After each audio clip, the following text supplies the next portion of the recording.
नाही अगदी स्वर्गीय मुंडे साहेबांबद्दल मला जर बोलायचं झालं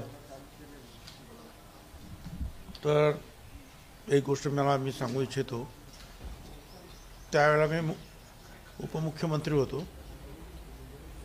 आणि अर्थात होम वगैरे सगळं 2002ची वगैरे काहीतरी त्यावेळची काहीतरी ती गोष्ट आठवत नाही मला ते आता कुठलं वर्ष. तर एक दिवशीचे आहेत गोपीनाथराव मुंडे माझ्याकडे आले आणि त्यांनी सांगितलं मला ते म्हणाले मला की भुजबळ साहेब आपण एक वेगळा पक्ष काढूया. मला स्वतः ते म्हणून कसं काय मुंडे तुम्ही मी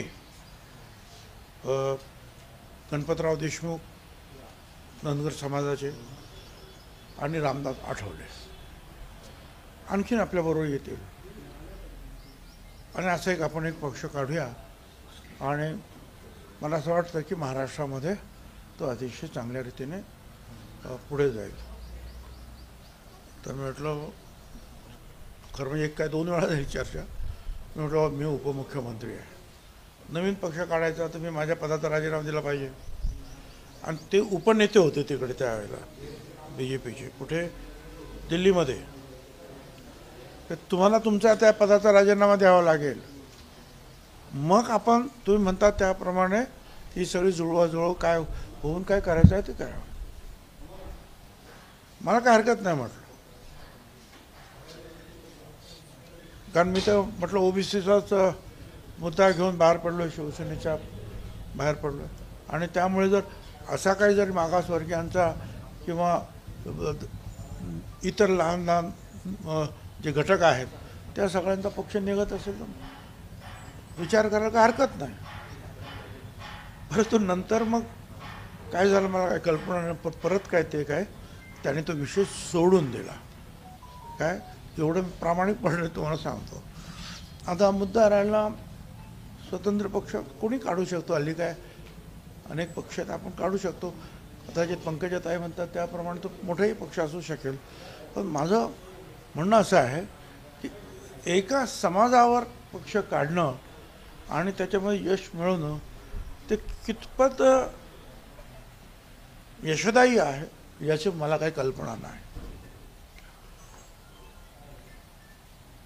मग तो कुठलाही समाज असेल. आपल्या पुढे अशी उदाहरणं आहेत की काही काही समाजांनी वेगवेगळ्या घटकांनी वेगवेगळे पक्ष काढले, ते कितपत चालले, कितपत त्यांना यश मिळालं त्याचा लेखाजोखा त्यांनी घ्यावा. पण त्यांनी काहीतरी अभ्यास केला असेल. पण त्यांनी ते म्हटलं म्हणून ते काय ताबडतोब काय पक्ष काढतील असं काय मला तर काय वाटत नाही. पण त्यांनी आपलं सांगितलं की त्यांच्या म्हणण्याचा अर्थ आपण असा घेऊया की स्वर्गीय मुंडे साहेबांना मानणारा वर्ग मोठा आहे, एवढंच याचा अर्थ आहे असं मला वाटतं. साहेब, राज ठाकरे आणि देवेंद्र फडणवीस यांची आज भेट झाली. आगामी मुंबई महापालिकेसंदर्भामध्ये ही भेट असल्याच्या चर्चा आहे. मला काही कल्पना नाही त्यांची भेट झाली की नाही हे सुद्धा काही मला माहिती नाही. परंतु फडणवीस साहेब भेटत असतात त्यांना, ते फडणवीस साहेबांना भेटतात, शिंदे साहेब पण त्यांना भेटतात, ते सुरू असतं. आणि कदाचित त्या निवडणुकांच्यासाठी काही चर्चा आहे की काय मला काही कल्पना नाही. पण असू शकते, नाही असं नाही. मुंबई महानगरपालिकेच्या दृष्टीनं ती भेट असू शकेल. साहेब, काल राजस्थानचे राज्यपाल हरिभाऊ बागडे नाशिकला होते. काल त्यांनी नाशिकमध्ये एक वक्तव्य केलेलं आहे की जी संविधानाची प्रत आहे त्या संविधानाच्या प्रतीमध्ये काही महापुरुषांचे फोटो होते, देवी देवतांचे फोटो होते, ते नंतर वगळण्यात आले. आता ते पुन्हा छापावे, कोण काय करते बघू, अशा स्वरूपाची भूमिका त्यांनी मांडली. आता मी ते वर्तमानपत्रामध्ये आता राज्यपाल महोदय आहे तर मी त्याच्यावर जास्त काय कॉमेंट करणं बरोबर नाही. परंतु मी पहिल्यांदाच ऐकलं. आता हे खरं आहे का खोटं आहे, त्यांच्याकडे ते असं कोणीतरी म्हटलेलं आहे की त्यांच्याकडे त्या संविधानाची प्रत आहे. मग ठीक आहे, तर ते बघा काय करायचं ते. आणि अशा पद्धतीने छापणार असेल तर काय मला विरोध करायचं काय कारण आहे. उलट मी सांगेन की त्याच्यामध्ये जर महात्मा ज्योतिराव फुले आणि सावित्रीबाई फुले यांचे फोटो नसतील तर त्यांचे फोटो छापून टाका.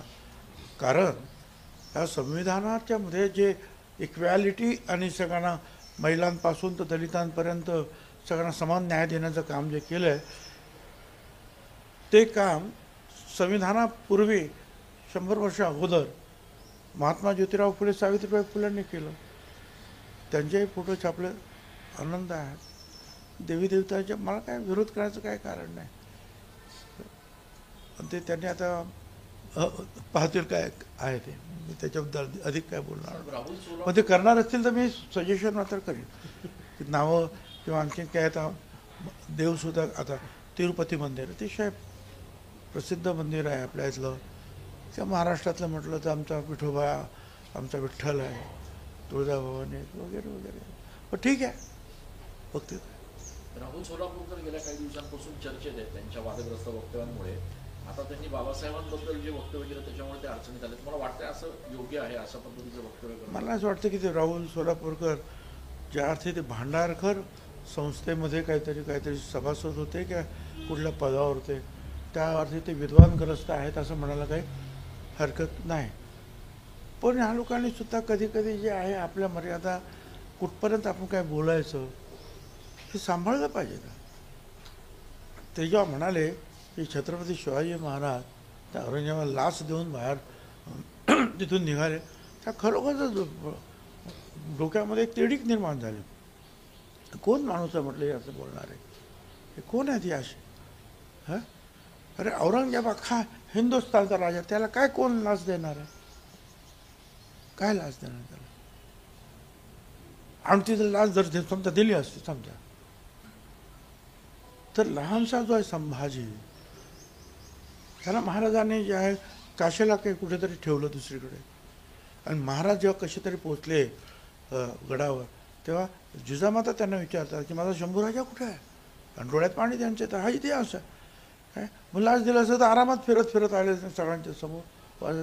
काही आपलं काहीतरी इतिहास बदलायला कोणी तुम्हाला अधिकार दिला आहे हे इतिहास बदलण्याचे? बाबासाहेब आंबेडकर. बाबासाहेब आता लिहिलं असेल पुराणामध्ये की जे विद्वान पुरुष असतात ते काही ब्राह्मण असतात. पण आता आपण पाहिलं की जो मेहनत घेतो, परमेश्वरानं बुद्धी सगळ्यांना सारखी दिलेली आहे, त्या बुद्धीचा चांगला वापर जे जे करतात, असे कुठल्याही समाजात आलेली जे लेकरं आहेत, माणसं आहेत, ती किती मोठी झालेली आहेत. बाबासाहेब आंबेडकर सुद्धा दलित समाजात जन्माला आले हे तर खरंच आहे, परंतु एक प्रचंड विद्वत्ता घेऊन जन्माला. आणि अनेक जे आहेत आपल्या इथल्या लोकांनी, सयाजी महाराजांपासून अनेकांनी जे आहे, शाहू महाराज, सगळ्यांनी त्यांना मदतसुद्धा केली ठिकठिकाणी येऊन शिक्षण घेण्यासाठी. आणि मग त्यांनी त्यांच्यात विद्वत्तेचा उपयोग जो आहे तो केवळ पैसे कमवण्यासाठी कोर्टात नाही केला,